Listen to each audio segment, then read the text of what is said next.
Welcome to the San Francisco Writers Conference podcast, a celebration of craft, commerce, and community. I'm your host, Matthew Felix, and I'm here today with Alia Volz. Alia is the author of the memoir Home Baked, My Mom, Marijuana, and the Stoning of San Francisco, winner of the 2020 Golden Poppy Award from the California Independent Booksellers Alliance. Congratulations. Thank you. Alia's work has been published in the Best American Essays, the New York Times, Bon Appetit, Guernica, Best Women's Travel Writing, and on and on. Her unusual family story has also been featured on Snap Judgment, Criminal, and NPR's Fresh Air. Welcome, Alia. Thank you so much. Happy to be here. Happy to have you here. So we're going to talk about two things today. We're going to talk about, first of all, the book, Home Baked, and we're also going to talk about launching during a pandemic, because you did launch during a pandemic. It's a challenge that so many writers for the past year or so have had. You did it with success, and you've got a lot of great feedback and a lot of great advice to share with writers. So we're going to talk about both of those things. But I want to start, obviously, with the book. So I read the book. I loved the book. And I just want to share the premise, which I just stole from your online description just to make it easy. Mm-hmm. And that is, quote, during the 70s in San Francisco, Alia Volz's mother ran the underground Sticky Fingers Brownies, delivering upwards of 10,000 illegal marijuana edibles per month throughout the circus-like atmosphere of a city in the throes of major change. And that's just the beginning of a book that does cover not only the family business, the brownie business, which we're going to talk about, but also what was going on in San Francisco and the nation at large during the period in which the book was written. So the book it covers a lot. And so we're going to try to cover a little bit of that today.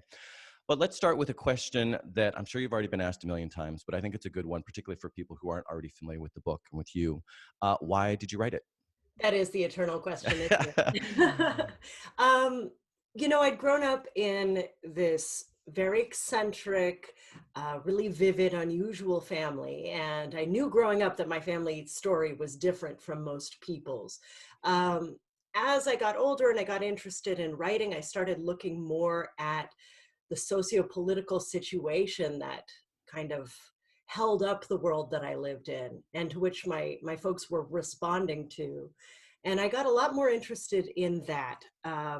What really clinched it for me was in the lead up to the 2016 election, when California was preparing to decriminalize adult recreational use of cannabis. I saw that the conversations that were being had tended to gloss over the really vital, crucial role that AIDS activism played in bringing medical cannabis to the country.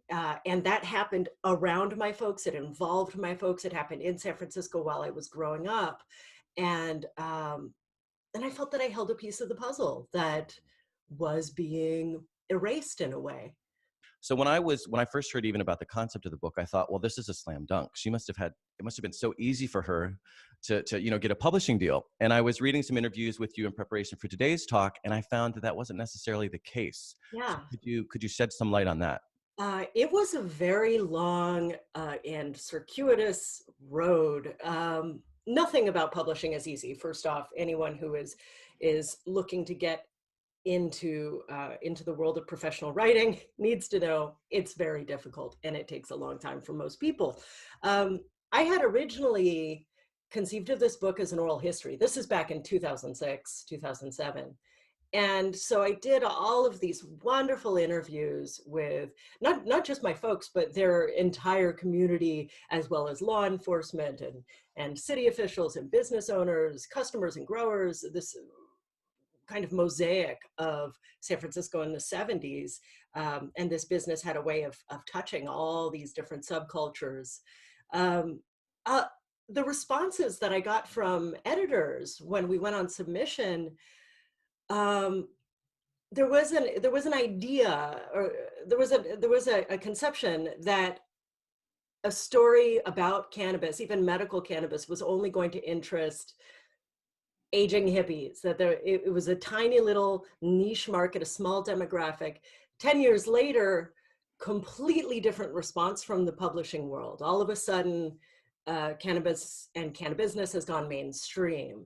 So there was really a lot to be said for waiting for the right time. Although, if you had told me this back then, I wouldn't have been able to take it in.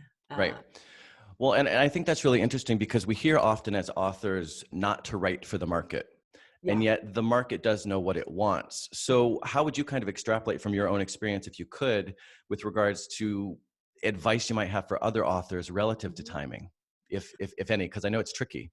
It's very tricky, and I don't think writing to the market is smart, because it takes so long. Even once you sell a book, it's about 2 years, especially if you sell on proposal and you're in the nonfiction world. It's at least 2 years before it's going to hit the shelves, and that's not even necessarily taking into account all the writing time. So I mean, you have to write the story that you are most fascinated by, really. And let's talk specifically about the book now.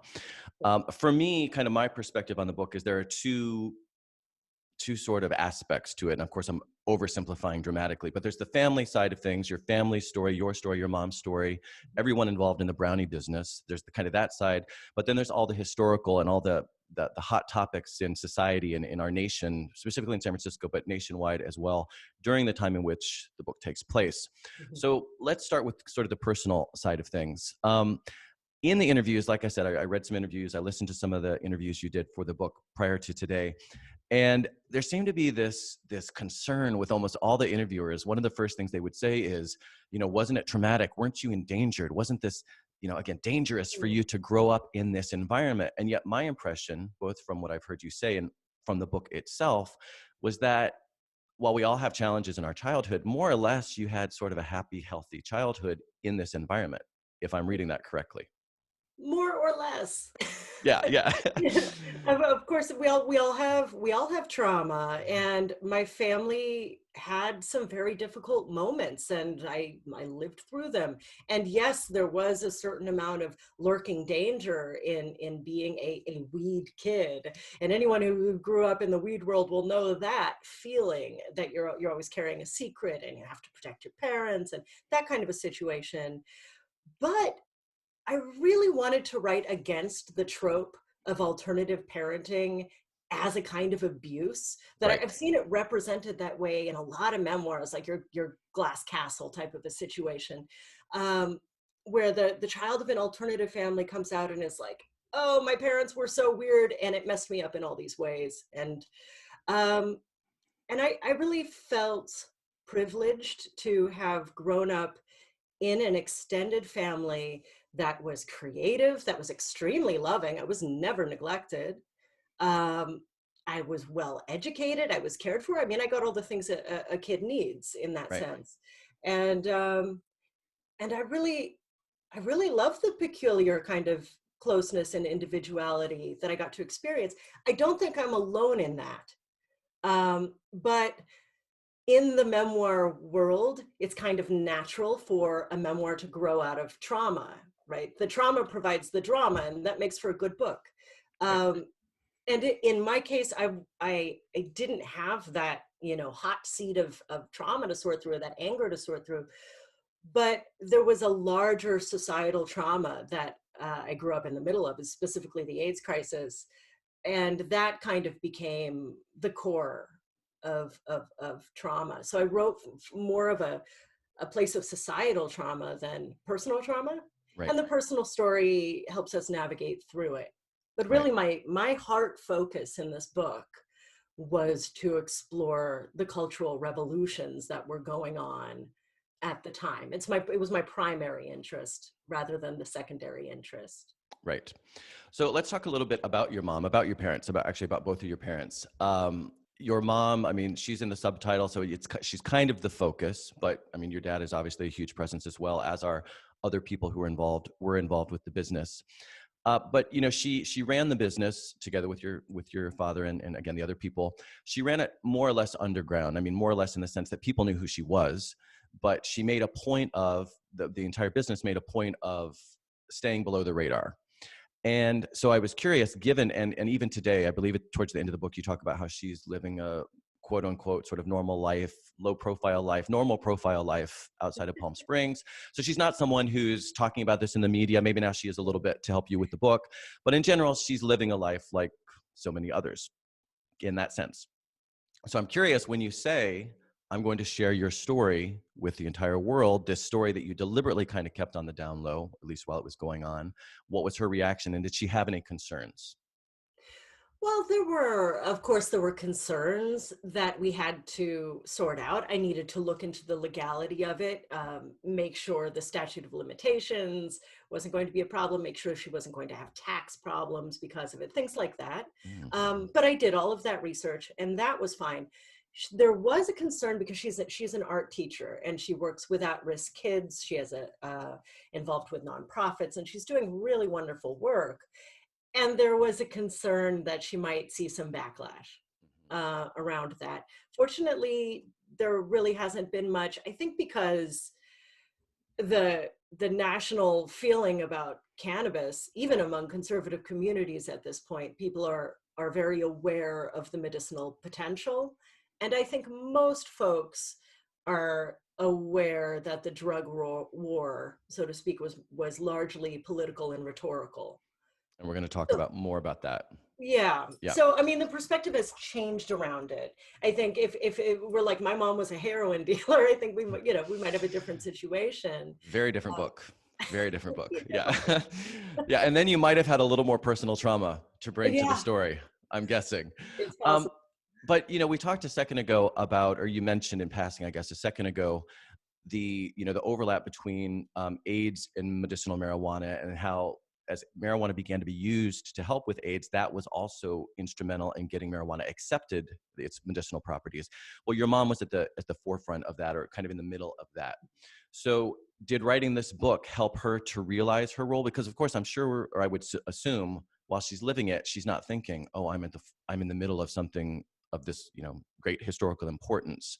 But looking at the book now and seeing her life through the lens that you've created through the book, did that help her to have an appreciation for kind of her role in this? Absolutely. And for me as well, growing up in it, growing up in the world, and my mom's perspective at the time was just making decisions on a daily basis. First off, we needed to survive, and at that point she was a single mom, and we were a small family and never with a lot of money, so this was her way of surviving. But then when the AIDS crisis hit, it became more about uh, taking care of folks in the community who had largely been abandoned by the government. I don't know how much people are aware of that now, but between people started dying in 80, 81. 81 was really the first recognition in the press. But between that and 1987, President Reagan didn't speak on AIDS. He didn't even say the Wouldn't word say the word. publicly until 85. Exactly. Right. Yeah, so it was really, it was presented as a disease that was in fact affecting primarily people who had made poor decisions in life.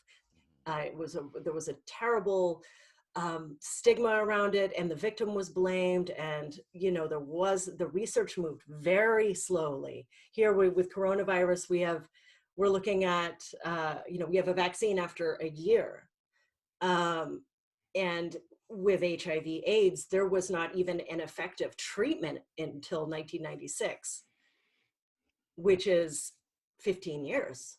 So things moved much slower, and people were suffering and just dying, and there was no recourse. And cannabis, people started using cannabis to help with appetite, to help with nausea, some of the things that people were already in the cannabis community were already aware that cannabis could help with these things, even though it wasn't something publicly known. It hadn't been studied to that effect.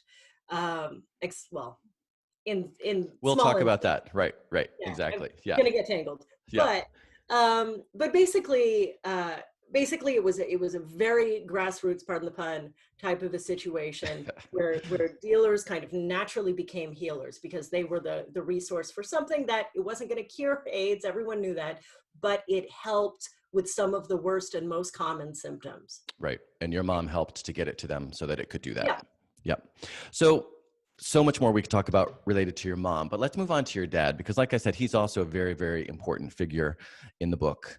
And it was interesting to me because you don't shy away from sharing some of his very personal struggles, whether it's with mental health, with his sexuality, and some other things. Mm-hmm. So as I'm reading this, I was thinking, was this difficult for her as a writer to navigate the line between her story and her father's story? Or was your relationship such that he just said, that's the past, have free reign, go ahead and share my story. It's our story. How did you kind of navigate that? It was a combination. It was difficult, and I hesitated for a long time. This is also part of the book, taking so long to write the book, that a lot of things changed. When I first began back in 2006, 2007, my dad and I were estranged. I didn't know how to talk with him. We couldn't really talk about the past without ending up in an argument. And so it was very difficult at first. In between that and the second writing, I'll say, of this book, he came out of the closet. He began to accept himself more.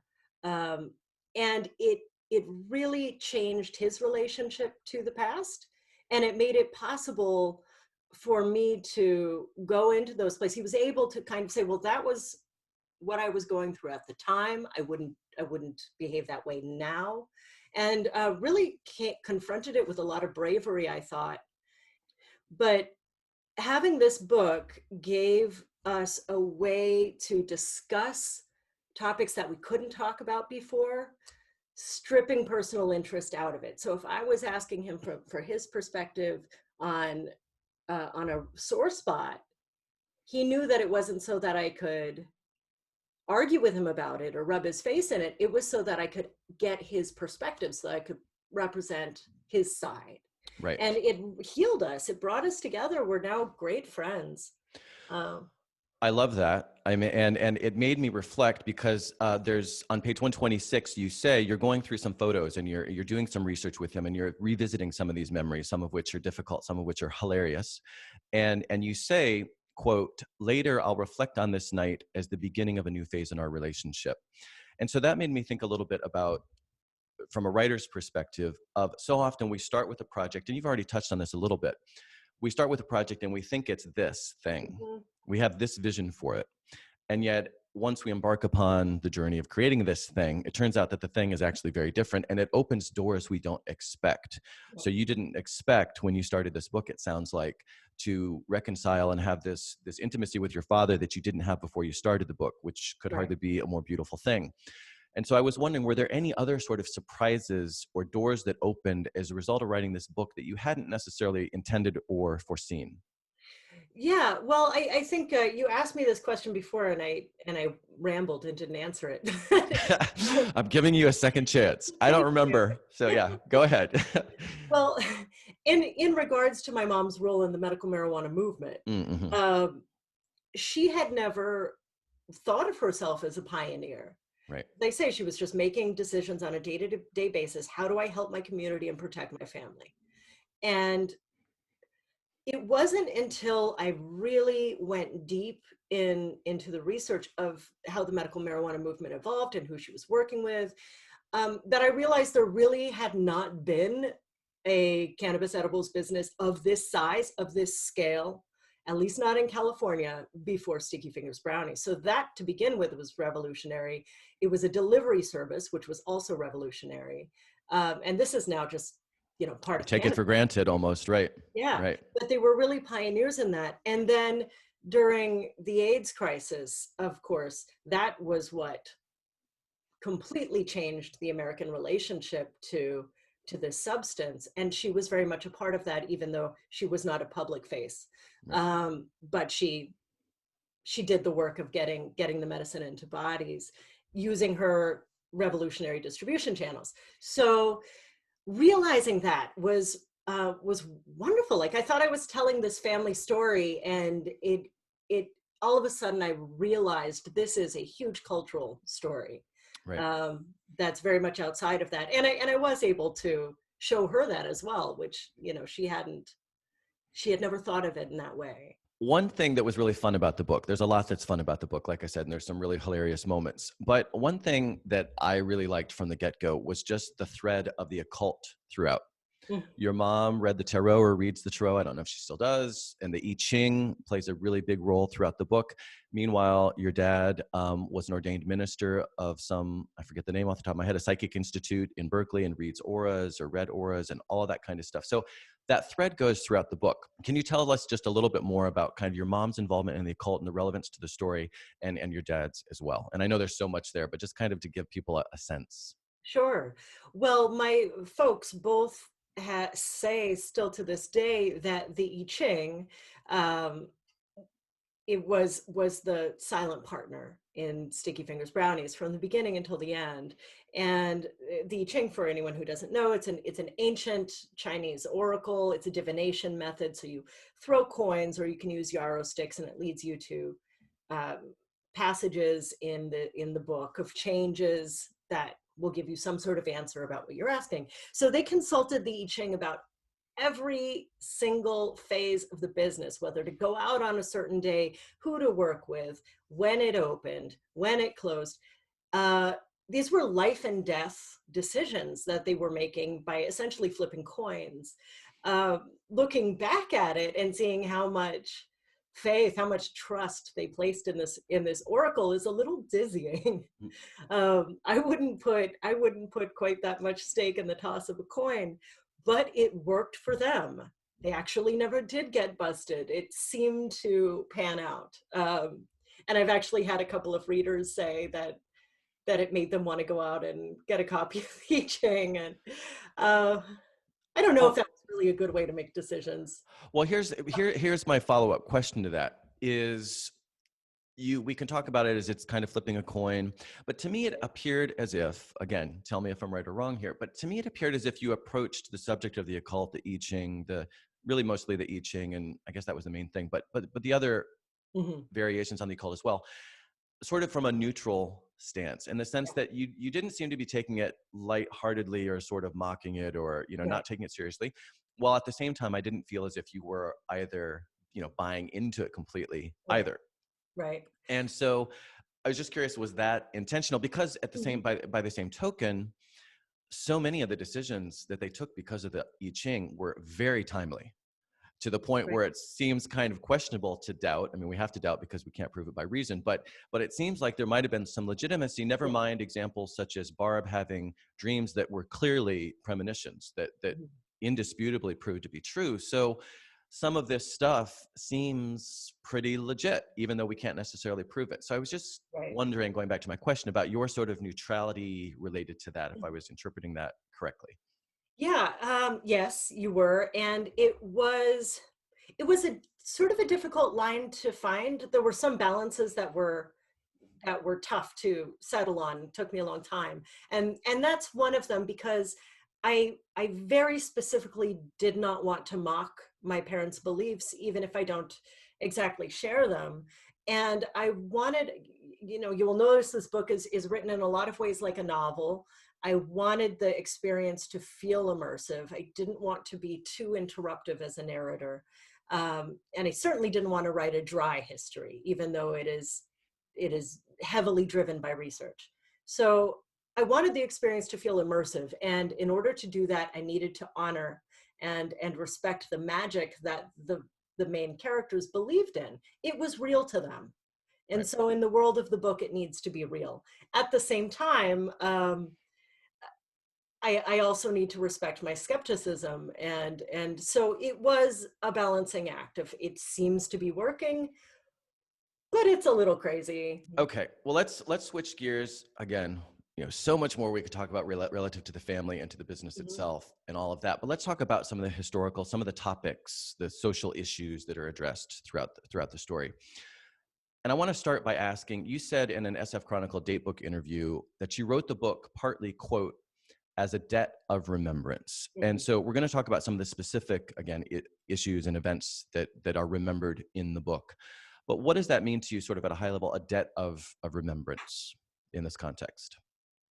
Well, when I said that, I believe that I was referring to the role of AIDS activism and cannabis activism, and again to that frustration that I have had in seeing the work of HIV/AIDS activists kind of erased from the narrative around medical cannabis. It's mentioned sometimes as an aside, but we've kind of gone back to this this habit of highlighting no fault uses of cannabis. So of course, kids with epilepsy, that one comes up every time anyone talks about medical cannabis, or rheumatoid arthritis, or um, these. But when it comes to, there's still like this stigma around HIV/AIDS as being something that isn't tasteful to talk about. And part of the tragedy of that epidemic is that many of the people who did the work and who carried the movement on their backs did not survive to tell the tale. Mm-hmm. And so I feel that it is incumbent upon us who do remember, who did live through it, who saw it really. I mean, I was just incredibly moved, and the more I revisited my own memories, but also the more I studied the period from a more objective perspective, really deeply moved by the bravery that went into, well, fighting HIV/AIDS on a community level without resources, and how the medical cannabis movement became entwined with that, and people were still getting busted for it all the time. You know, it was a high risk situation back then, and the bravery is really incredible and deserves to be remembered. And I also think that we need to remember, and really frankly, I also just want to say, acknowledge the disproportionate price paid by people of color during the drug war, and the disproportionate labor to bring us to the point where we are now, and also how that intertwined with HIV/AIDS. And I feel like in order to bring cannabis, which is booming, I mean, coronavirus did nothing but favors for the cannabis industry, as terrible as that is to say. It's just booming. There's a lot of money being made. And in order for that to be a positive development for the world, we need to be aware of how we got to this point. Right, right. So I just want to touch quickly on some of the other topics, because I've made allusion repeatedly to some of the other historical events and topics that are kind of addressed in the book. So obviously lots of different aspects of San Francisco's history, in addition to what we've already talked about: LGBTQ history, obviously AIDS, HIV, but specifically Harvey Milk. Harvey Milk's also assassination, Moscone's assassination. Jonestown happens 9 days before, during the time of this book. And then, of course, again, marijuana criminalization, as we've already talked about and are going to talk more about. As a writer, a quick craft question. And again, you've touched on this, but I'm going to ask it again anyway, or I'm going to ask it anyway. Was it challenging? And how did you kind of, because initially it was going to be this oral history, how did you bring together your family story and these topics and these historical events in a way, because you did just say, you know, you didn't want to have a dry history, but from a process or a craft standpoint, how did you kind of do that interweaving? Because to me, it does read like a novel, and I wasn't changing gears. I mean, I felt as if you did do that well. So I'm curious from a craft perspective, how you kind of went about that. 10 years. I spent 10 years going about that. Easy answer to that one. Yeah. Honestly, that was the challenge of the book, was figuring out how to deliver the two stories smoothly together, how to unite them. It was how to find one voice that could tell, that could do the work of a historian, and do the work of an interviewer, and do the work of a memoirist.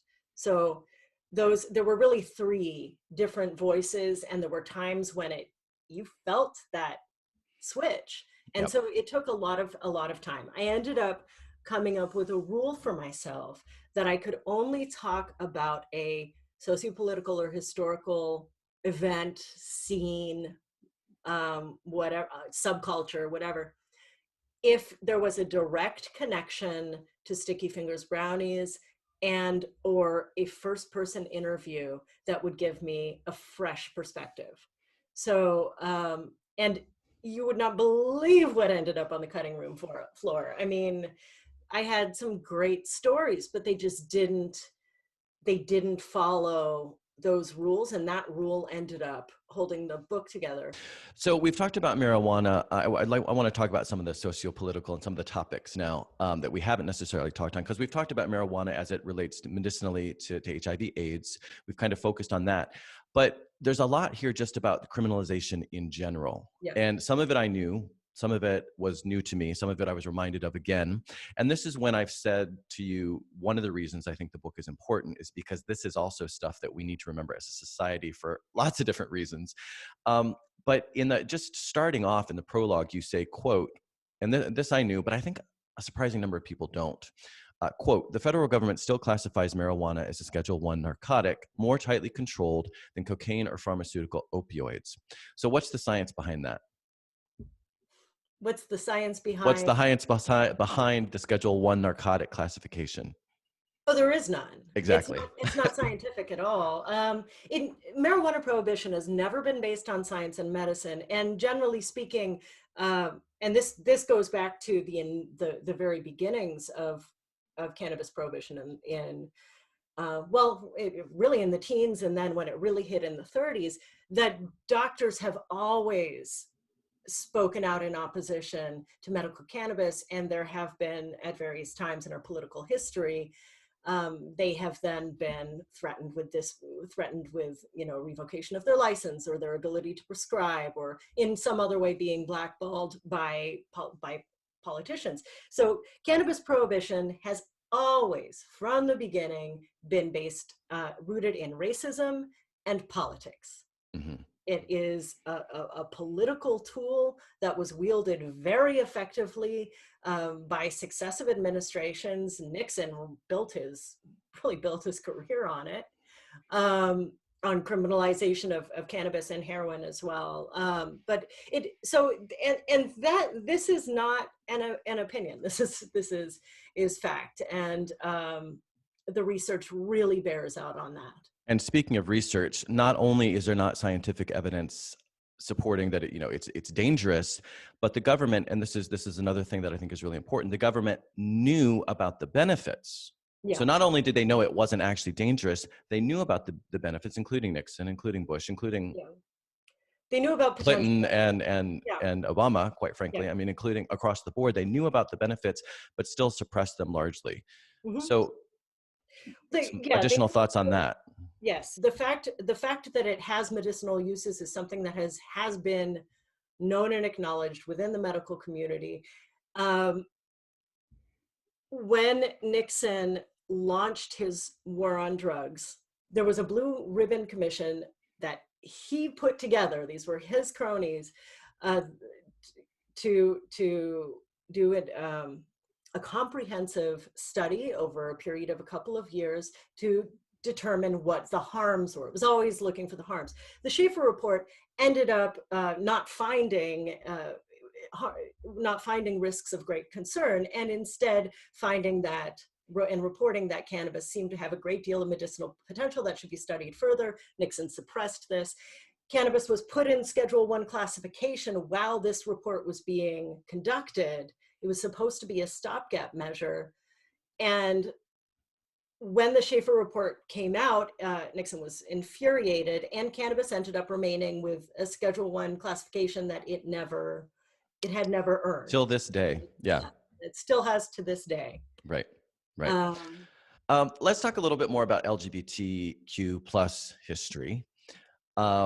Because another sort of line here in the book that was really interesting to me was the LGBTQ community hasn't always been received with open arms in San Francisco. We think of San Francisco as always being, again, maybe naively, maybe we shouldn't, but we think of it as this open, welcoming, be who you want to be sort of place. And that hasn't always been the history. Can you just briefly, because again, there's so much here, but can you just briefly talk about how San Francisco became sort of the gay Mecca and the initial sort of welcome that the LGBT community got, because it's kind of surprising if you don't know the history already. Yeah, it is a complex and long history, and I really was only able to share a fraction of it in this book, but it's fascinating. one of the major developments, there have been many, but one of the major developments was that there was sort of a purge during World War II of the ranks of people suspected of lesbianism or homosexuality or any shade in between. We didn't have the lovely spectrum that we have today. Right. And San Francisco became the dumping ground. People were processed out through Treasure Island. And people who were dishonorably discharged because of homosexuality, many didn't want to go home and face their families.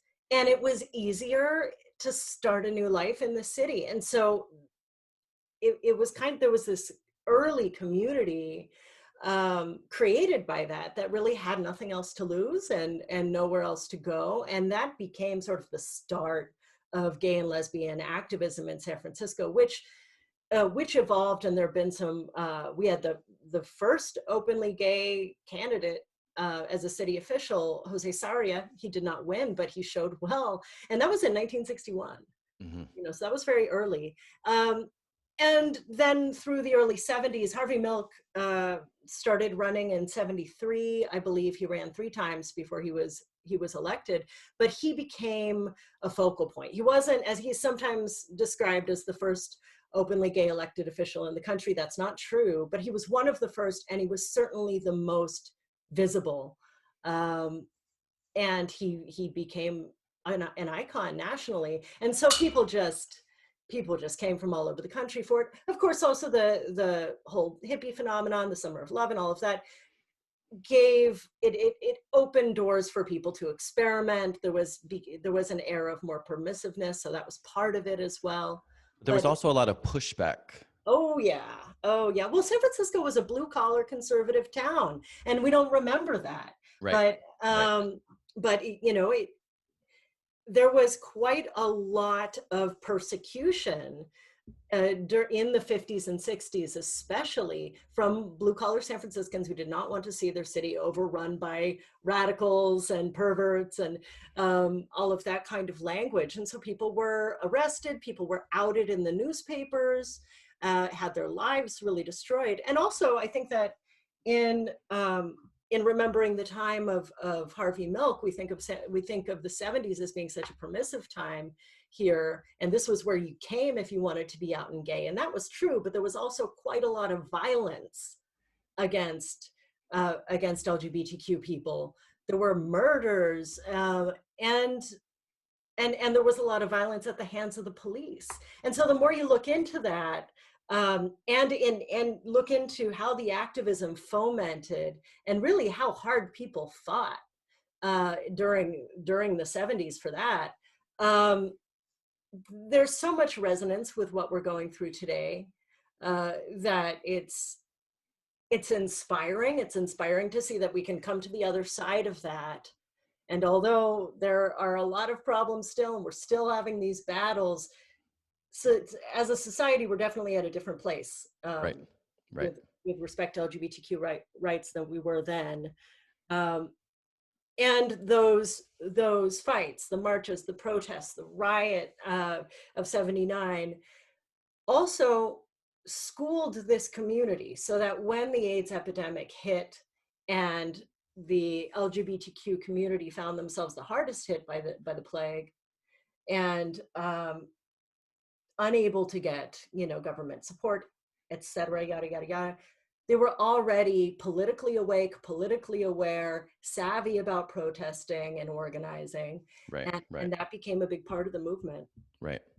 So much there. I mean, that history was really fascinating. And again, I think important, like you just said, important to remember in the book. The book helps with that.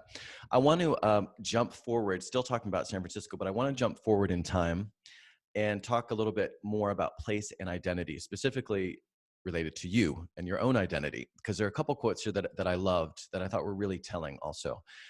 In the prologue, you say, some of my earliest flashes of memory are from brownie runs back when San Francisco had a Technicolor glow. I grew up believing that I was made of my hometown, that there was no difference between me and the place I was born. And then you go on and you say that later in the book as well, when you're in Willits, thinking back on your time as a very young child in San Francisco, you say, thinking back on the world we lived in, quote, as if there were no difference between me and the place I was born. Can you speak to that a little bit? Sure. It's, obviously there's some nostalgia in that, but the way that I grew up was so much a part of the time and place, um, that it just, and I think this might be common for people who grow up and who grow up and either stay where they grew up or return to it. That there's that sense of the place that creates us, and there's a point where that identity detaches, and I felt really conscious of it, especially since the identity kind of detached and the city changed very much at the same time. And this is what creates nostalgia. You go around looking for the city that was, because it's a part of you, and it's no longer the part of you that's gone. um, And well, you say back when San Francisco had a Technicolor glow. So the implication might be that it doesn't quite have that Technicolor glow today that it did then. Maybe not quite. Can you speak to that a little bit? Sure. I live in the Mission, so when you said I know Oh, better than to visit the Mission, yeah. and I've been here 25 years. I didn't grow up here, but I've lived in San Francisco 25 years. So I've seen some tremendous changes, including in my own neighborhood. So Sure. a lot of this particular part of the book really resonated for me. And again, Yeah. I didn't grow up here like you did. But so can you speak to that a little bit? Sure. I mean, I don't want to rag on the city too much. Right. These days we're getting beat up enough, I think. But San Francisco certainly changed. I've said it at another time that it seemed like someone pulled the plug and all the color ran out. It Growing up, it was such a vibrant artistic community, and one of the things that I had the really the pleasure, the honor of documenting in this book were several of the really thrilling and influential subcultures that are no more. And there was so much artistic freedom here, and especially the 70s was a time. I mean, a lot of people had come chasing the hippie dream, and then that sort of collapsed. But then you have all these creatives. When you shake things up that much and just like, okay, go out and do something, do what you want to do, you get really extreme examples. So it made it a truly thrilling period to write about. Yeah. Yeah. There's no shortage of material. Yes. Thrilling period to write about and a thrilling period to read about. And let's change gears because there's so much more. I have many more notes of things I could ask you, but in the interest of time, let's talk about launching. Let's change completely here. Sure. And let's talk about, because there are so many authors. I helped authors that I work with launch 3 books during the pandemic, and it's been obviously very different and very challenging. Wow. But you seem to make a very, very good go at it. Uh, excuse me. You had a book tour scheduled that obviously got canceled, at least the physical face-to-face book tour. You got creative with your launch date, 4/20.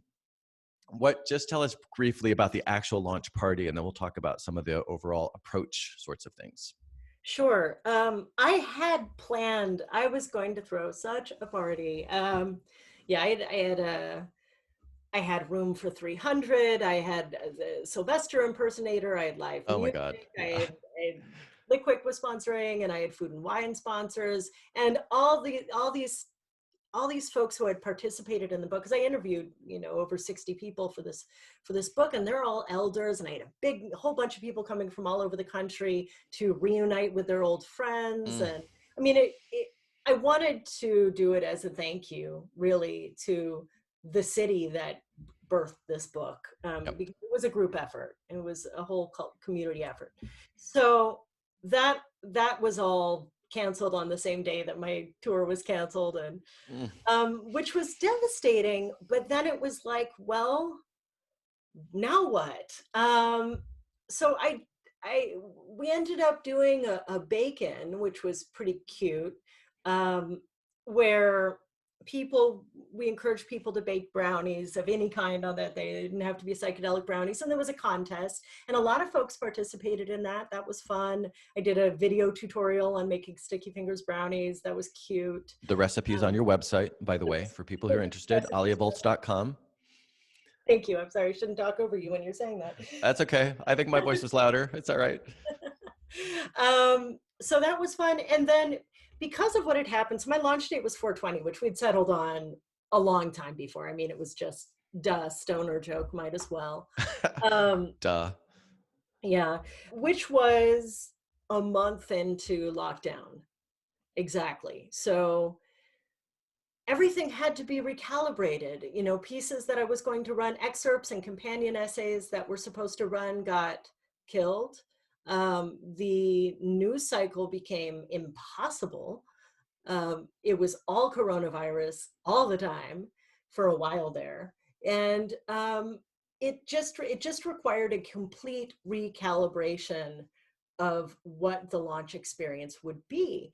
However, as I as I started getting into it, I found that, for one thing, my book was resonant in ways that I could not have possibly planned on. It's a book about a community response to a pandemic, in part, and here we are living through another one. So um, that worked for me in a weird way. And there were other media hooks, so it's like you go back to the drawing board. Cannabis was immediately an essential medicine, so I was able to make some connections and write some essays about that. It was just a matter of like, how do I skew everything so that it feels relevant in this moment? Right. And that went pretty well, actually. And the other thing that I think has been sort of a gift to authors launching during COVID is the compression of space, so that I was able to do an event with Armistead Mapan, who lives in London, and that was dreamy, and I wouldn't have gotten to do that Right. if not for this current situation. And I've been able to visit book clubs in Cleveland and in a little town in Georgia, and so there's a way in which it it increased access, even as it completely crushed it. Right. And so, I mean, there's a lot of innovation. You had to get creative, and Yeah. you've said this, and you got very creative. And I think you said in some notes that you shared with me, what's that? Fly like a, sting like a bee. What's the expression? Float like a butterfly, sting like a Float bee. like a butterfly, sting like a bee. And it sounds Right. like that's one of the things that you would recommend to writers. What are some Oh yeah. other approaches, kind of at that sort of level? Right. You've got to be innovative. You've got to be flexible. Any other sort of pieces of advice? Yeah. Working with indie bookstores has always been crucial and a high priority for me, but it became even more so. I had um, I don't know, was it even a week into launch? It was really quick.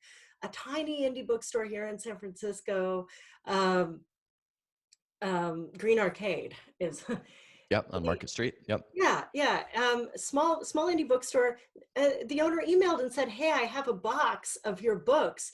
Can I come by for a trunk signing?" And this was when people couldn't go into bookstores at that time, and there wasn't a way for me to do signed copies. I had book plates, but I couldn't do a signing. But Patrick brought by a couple of box of books. I signed them outside. We got cute pictures that ended up in the bold italic somehow, and ended up on shelf awareness too.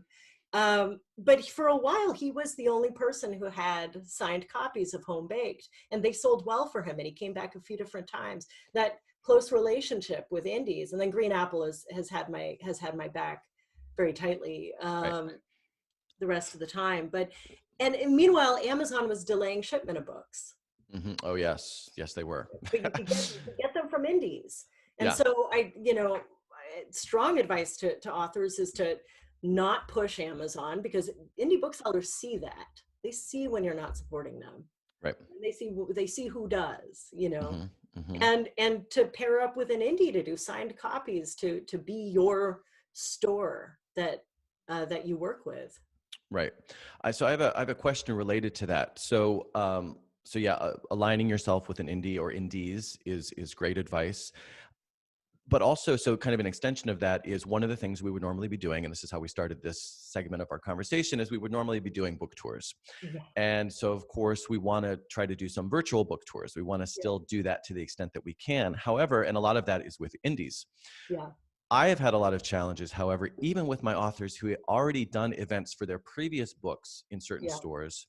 those stores coming back to us and saying, we would love to help you, but we don't have the resources Mhm. because we've had to let go or lay off so many people because we're so understaffed. We can really kind of only focus on these really high profile authors. Do Mm. you have any advice? And we've had some success, but a lot of we'd love to help but can't. We just don't have Mhm. the resources. So do you have any advice, particularly for indies who might not have the backing of the traditional publishers, in in kind of building those relationships in this tricky time? And there might not be a good answer to this, so I'm just curious. Mhm. I mean, a lot of I was sort of, I guess, fortunate in the timing of my situation because I had a 20 city tour planned already. Right. So you And already had those connections kind of, they knew you and were coming. yeah, well, and about half of those just canceled completely. But several converted quickly to a digital platform.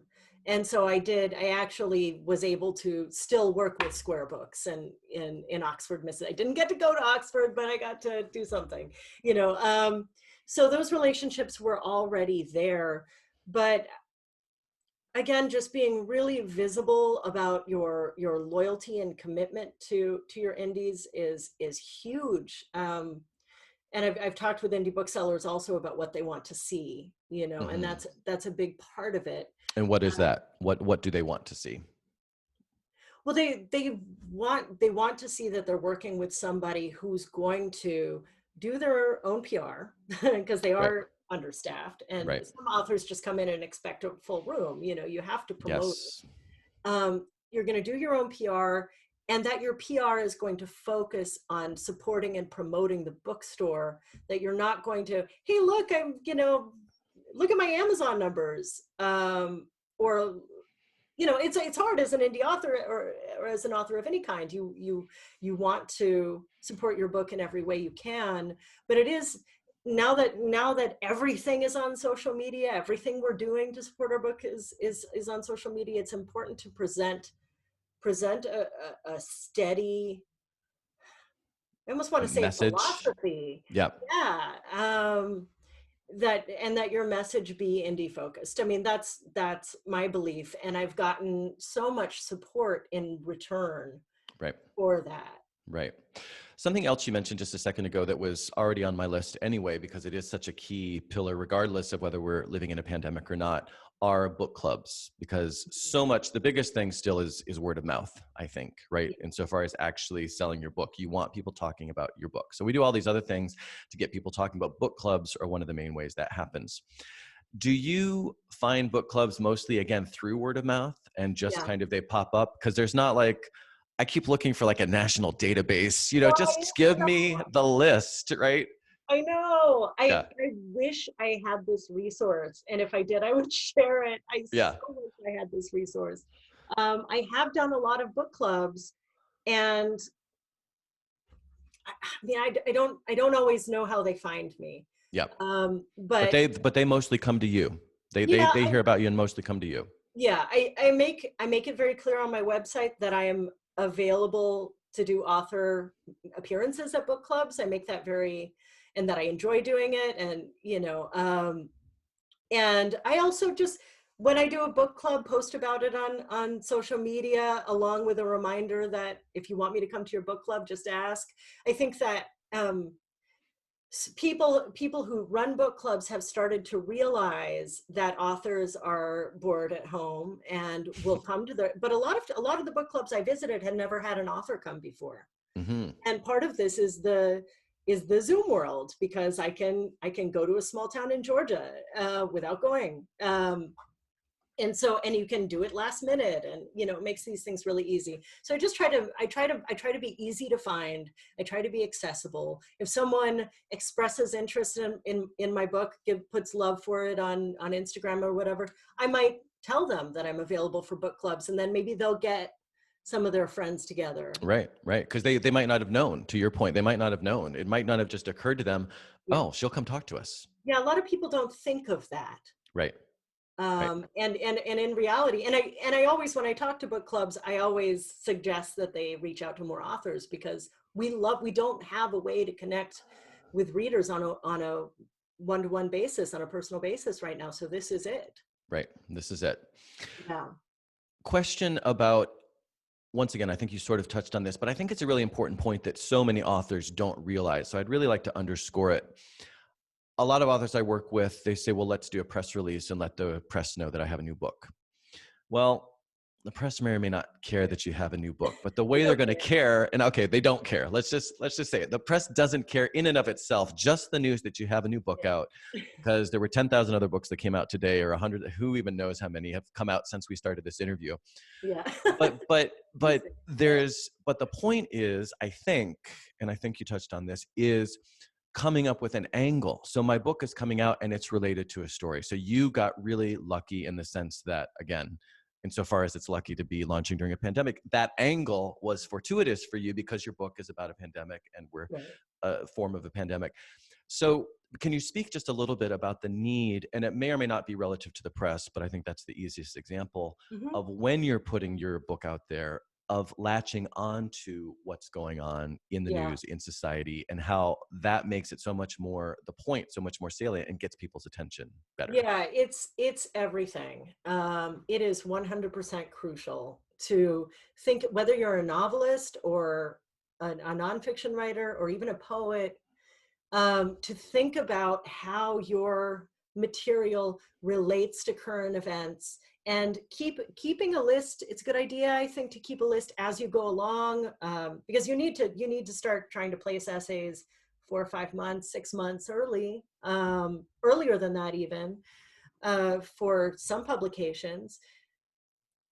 But we live in a time of such rapid news cycles that anything you come up with could be obsolete in a few days. So it's important to be really flexible about that and have an eye on the news and always be thinking, is there something there for me?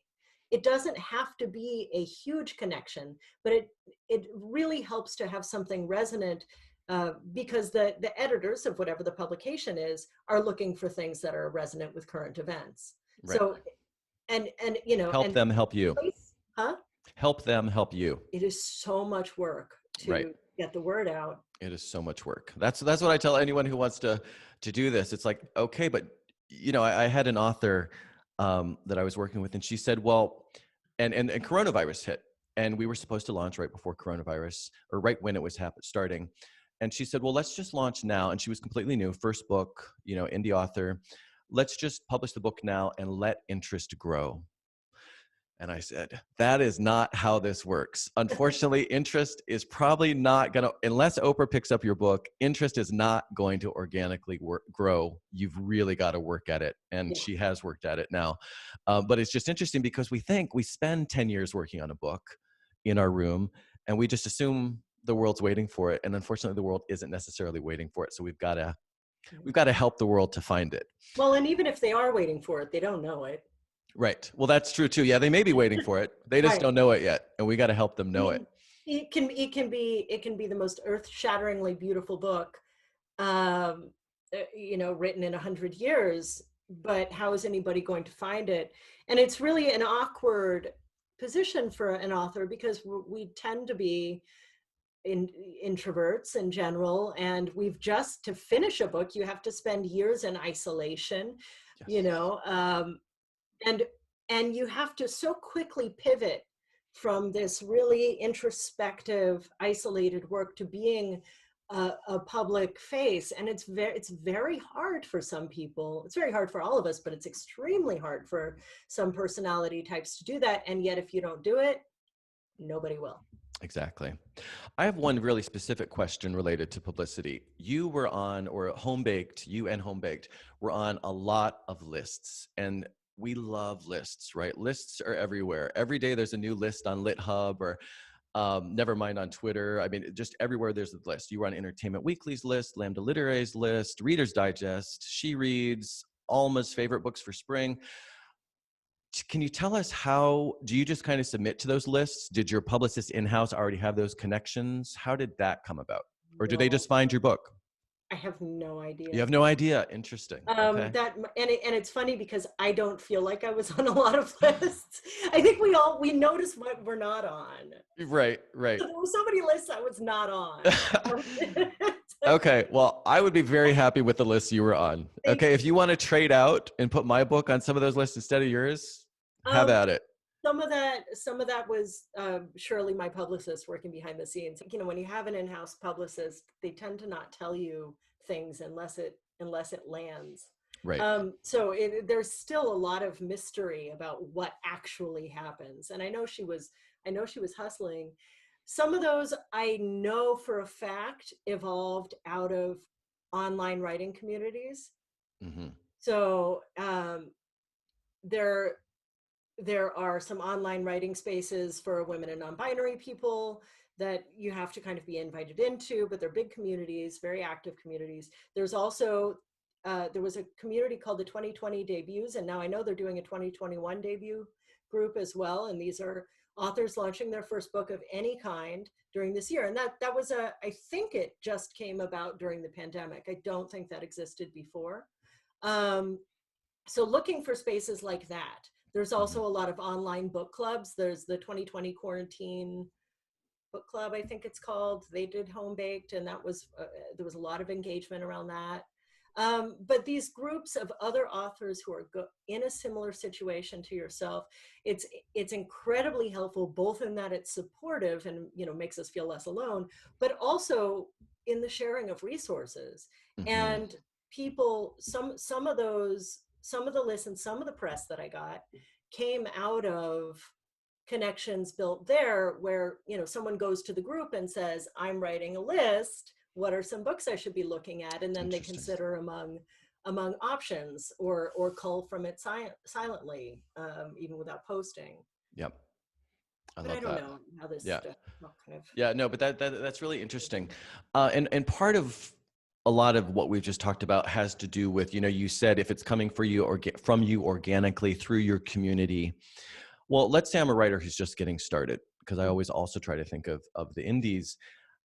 Any recommendations, because it sounds as if you already have a fairly large community, particularly relative to someone who's just getting started, let's say. Mhm, mhm. So if you were just getting started, any recommendations for how to build that community and your platform so that when the time comes to launch, you have these sorts of connections that you Yeah. can and leverage to help get the word out? It's almost the same answer. But look for online writing spaces right now. There are a lot of them out there, and some are great and some are really um, less great. Uh-huh. But start asking around. Ask if you know any other authors, whether in person or online. Ask what communities they're involved in. There are groups specifically for different kinds of writing, and then there are larger groups.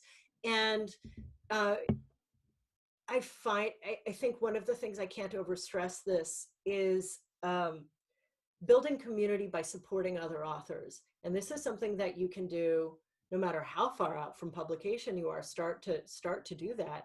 As somebody who has a book out now, I am definitely noticing who among my contacts is supporting me, Mhm. sharing things that I post, or saying nice things about my work, helping to spread the word to their communities. I'm noticing those people, and if one of those people comes out with a book, You're going to I'm return going the to be right love. there for them. So, uh, and I know that some of the people who have supported me are coming from that perspective as well, of having seen that I support other authors. You know, one of the it's difficult because we have to self-promote, but self-promoting is just it's awkward, it's uncomfortable, nobody likes doing it. And there is a point where if you're constantly posting about yourself and your own successes and promoting your own work, there's a point where it becomes white noise, even to your supporters. Hmm. So the more that you can post about other people's work and help support, you know, help support bookstores, help support other authors, people see that. And Right. the bookstores see that. I think I didn't mention this, but I got involved really early in the pandemic. I got involved with the We Love Bookstores, which was raising funds for indie bookstores in jeopardy. And I did it because I wanted to do it. I wasn't thinking of it as promotion. But, you know, after doing it for a while, I realized, yeah, the bookstores know that I'm part of this, and that maybe that'll help them see my book in a more favorable light. Right. Things like that. Helping yourself by helping others is really a big part of, it's just being a good, we hear this term all the time, but literary citizen, but it really matters. Yep. And it feels good. We like helping other people, right? Yeah. I mean, that's the other thing. I'm so happy when I can help somebody else. Even if it's just my 10 followers on Facebook or whatever. It's like, because I also know that it all adds up. I mean, that's the Yeah, other thing, right?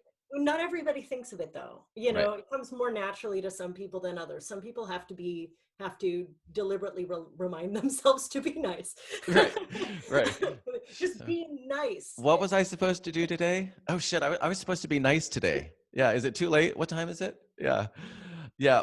Alia, there is so much more we could talk about. This has been so great. Thank you for sharing all of these stories. Thanks, including how you launched during a pandemic. I'm sure a lot of authors are going to find it really helpful. Um, Alia's book is out now in hardback and ebook and available wherever, especially at indie bookstores, including bookshop.org. An Um, audiobook. and audiobook, and the paperback is coming out when? 420. 420. Who knew? Why? Who would have expected that? that? Yeah. You can find out lots more about Alia and Home Baked at aliavolz.com. Thank you so much. I had just a wonderful time talking with you today, Matthew. I had a wonderful time talking with you. Thank you so much. And I'm Matthew Felix. Until next time, thank you very much for joining us.